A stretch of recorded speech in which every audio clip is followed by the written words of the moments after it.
Hello friends, आज मैं लेके आई हूँ आपके लिए बहुत ही स्वादिष्ट और मज़ेदार मेवा पाक की रेसिपी जो आप सबको बहुत ही पसंद आने वाली है।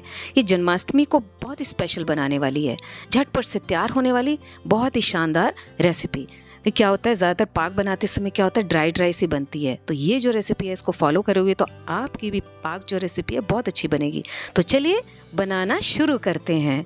यहाँ पे ले लिया मैंने पैन और उसमें डाल दिया थोड़ा सा घी। अब इसमें ले लिया मैंने 1 कप बादाम। तो इसको हमने थोड़ा सा भून लेना है। फ्लेम को रख देना है बहुत ही स्लो, और इस स्लो फ्लेम में आपने इसको रोस्ट कर लेना है। तो चलिए, ये बादाम हमारे तैयार हो गए, अच्छी तरह भून गए, इन्हें हम निकाल लेते हैं। तो यहाँ पर मैं थोड़ा थोड़ा घी लेकर इन सारे ड्राई फ्रूट्स को, नट्स को मैं ये कर रही हूँ। तो ये देखें, थोड़ा सा ब्लैक हो गया, तो मैं इसको टिश्यू से रिमूव कर लेती हूँ। अब इसमें डाल देते हैं फिर से थोड़ा सा घी। साथ ही साथ इसमें डाल देंगे 1 कप काजू। तो जितने मात्रा बादाम के थे उतने मैंने काजू यहाँ पर लिए हुए हैं। इनको भी हम भून लेते हैं। तो स्लो फ्लेम में इनको भी हमने तैयार कर लिया। अब इन्हें भी हम निकाल लेते हैं प्लेट में।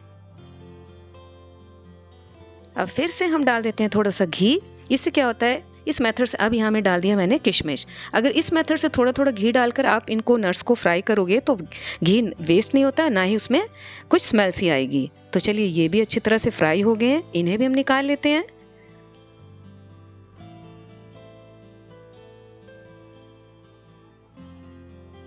अब फिर से मैंने डाल दिया घी। अब यहाँ पे ले लिया मैंने 1 कटोरी, 1 कप लगभग मैंने ले लिए फूल मखाना, जिसे फॉक्स नट्स भी कहते हैं। तो इसे भी स्लो फ्लेम में हम इनको ड्राई रोस्ट इसको हम भून लेते हैं थोड़े से घी में। तो ये देखें, ये भून चुका है, ये क्रश हो रहा है, देखें ऐसे दबा रहे हैं, तो इसका मतलब ये तैयार हो गए हैं। तो इन मखाने को भी हम इनके साथ निकाल लेते हैं। अब फिर से थोड़ा सा घी लेकर यहाँ पे ले लिया मैंने एडिबल गम, जिसको हम गोंद भी कहते हैं। ये मार्केट में इजीली अवेलेबल है। तो ये जो मेवा पाक है, इसमें मेन इंग्रेडिएंट जो है, इसका बहुत ही ज़रूरी इंग्रेडिएंट है, तो ये ज़रूर डालें। तो इसको भी स्लो फ्लेम में भून लेना है। तो ये देखें किस तरह से फूल गए और अच्छी तरह से पक गए हैं। तो चलिए, इन्हें भी निकाल लेते हैं हम। तो इस तरह से हमने सारी चीज़ों को भून लेना है थोड़े थोड़े घी डालकर। और फाइनली फिर से हमने थोड़ा सा घी डाल दिया। अब यहाँ पे ले लिया मैंने मेलन सीड्स, जिनको खरबूजों के बीज भी कहते हैं। तो ये भी मैंने लगभग 1 कप लिया हुआ है। इसे भी हम 2 से 3 मिनट के लिए स्लो फ्लेम में भून लेते हैं। अब जब ये अच्छी तरह भून गए तो इसी में कढ़ाई में हमने डाल देना है 1 कप ग्रेटेड डेसिकेटेड कोकोनट। जो नारियल होता है उसको मैंने ग्रेट करके ले लिया है। तो इसको भी 2 से 3 मिनट भून लिया। अब यहाँ पे ले लिया मैंने 1/4 कप पॉपी सीड्स, खसखस ले लिए, इसे भी भून लेते हैं। तो चलिए, इन सारी चीजों को हमने भून लिया। अब इन्हें हम निकाल लेते हैं। तो ये जो चीजें हमने अभी भूनी हैं, इनको हमने ग्राइंड नहीं करना है, और जो पहले हमने भुनी हुई थी उनको हमने ग्राइंड कर लेना है। तो यहाँ पे ले लिया एक पैन, दूसरी तैयारी कर लेते हैं। और यहाँ पे लिया हुआ है मैंने मिश्री। तो मैं इस रेसिपी को मिश्री से बनाने वाली हूँ। तो इसको पाउडर बना लिया मैंने। अब इस पाउडर 1 कप लगभग मिश्री के पाउडर को मैंने डाल दिया पैन में। अब इसके साथ डाल देते हैं 1/4 कप पानी। इसकी हमने चाशनी तैयार करनी है। तो इसको भी हम रख देते हैं एक साइड बनने के लिए।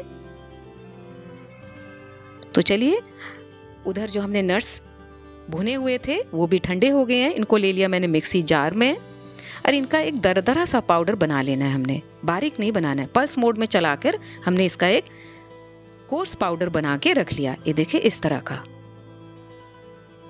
अब इसमें हमने कुछ चीज़ें डालनी हैं जो मेवा पाक को बहुत बेहतरीन बनाती है। तो यहाँ पे ले लिया मैंने काली मिर्च का पाउडर, कर लेते हैं इसको थोड़ा सा मिक्स। साथ ही साथ इसमें डाल देते हैं इलायची पाउडर।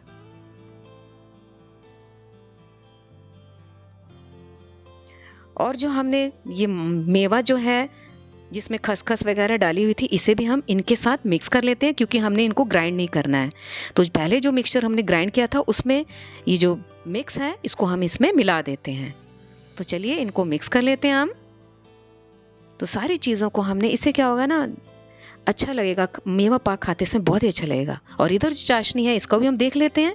इसमें भी अच्छी तरह से बॉईल आ चुका है और इसको तब तक हमने कुक करना है जब तक एक तार की कंसिस्टेंसी ना फॉर्म हो जाए।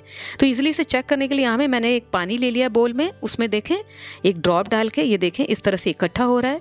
ये बहुत ही अच्छा टेस्ट है करने के लिए कि आपकी चाशनी रेडी है कि नहीं। तो चाशनी हमारी रेडी हो गई है और इस बीच हमने प्लेट को फटाफट ग्रीस कर लिया है घी से और इस चाशनी को हमने डाल देना है इस मिश्रण में। गैस की फ्लेम को इस वक्त बंद ही रखना है और सारी चीज़ों को अच्छी तरह से मिक्स कर लेना है। तो चलिए इन सब चीज़ों को हम मिक्स कर लेते हैं। इसे अब डाल देते हैं इस ग्रीस्ड प्लेट में, थाली में। सारे मिश्रण को हम डाल लेते हैं और इसको स्पैचुला के हेल्प से हमने इसको सेट कर लेना है, ऊपर से स्मूथ कर लेना है। तो देखें इस तरह से हमने ऊपर से इसको स्मूथ कर लिया। अब इसे हमने रख देना है 1-2 घंटे के लिए। 2 से 3 घंटे आप इसको रख सकते हो सेट होने। तो चलिए 2 घंटे हो गए हैं, इनकी साइड्स को हम फ्री कर लेते हैं। अब इनके हम पीसेस काट लेते हैं। तो ये देखें कितने सॉफ्ट हमारे मेवा पाक बनकर तैयार हो गया। काटने से ही पता चल रहा है कितने सॉफ्ट हमारे जो ये है मेवा पाक की रेसिपी बनकर तैयार हुई। अगर आप इन चीज़ों को फॉलो करोगे तो आपके मेवा पाक भी बहुत ही परफेक्टली बनकर तैयार होंगे। ये देखें कितना इजीली ये निकल गया, बहुत ही अच्छा टेक्सचर। देखें फ्रेंड्स कितने अच्छे मेवा पाक, शानदार मेवा पाक बनकर तैयार हुए। लग रहे हैं ना शानदार फ्रेंड्स। इनकी हमने प्लेटिंग भी कर ली। अगर आप इस ट्रिक्स के साथ आप अपने रेसिपी को बनाओगे तो आपकी रेसिपी बहुत ही शानदार बनेगी। आई होप आपको मेरी ये रेसिपी पसंद आई है। अगर मेरी रेसिपी ज़रा सी भी अच्छी लगी है तो एक स्माइल के साथ लाइक, शेयर और सब्सक्राइब ज़रूर करिएगा। अपना कीमती वक्त देने के लिए बहुत बहुत धन्यवाद। मिलते हैं एक और नई रेसिपी के साथ। Thanks for watching my dear friends. और अगर आप मेरे चैनल में नए हैं तो इस सब्सक्राइब बटन और बेल आइकन को ना ज़रूर प्रेस करें, जिससे आपको मेरी वीडियो की लेटेस्ट नोटिफिकेशन मिलती रहेगी और हम आपस में फ्रेंड्स कनेक्टेड भी रहेंगे। Bye, take care.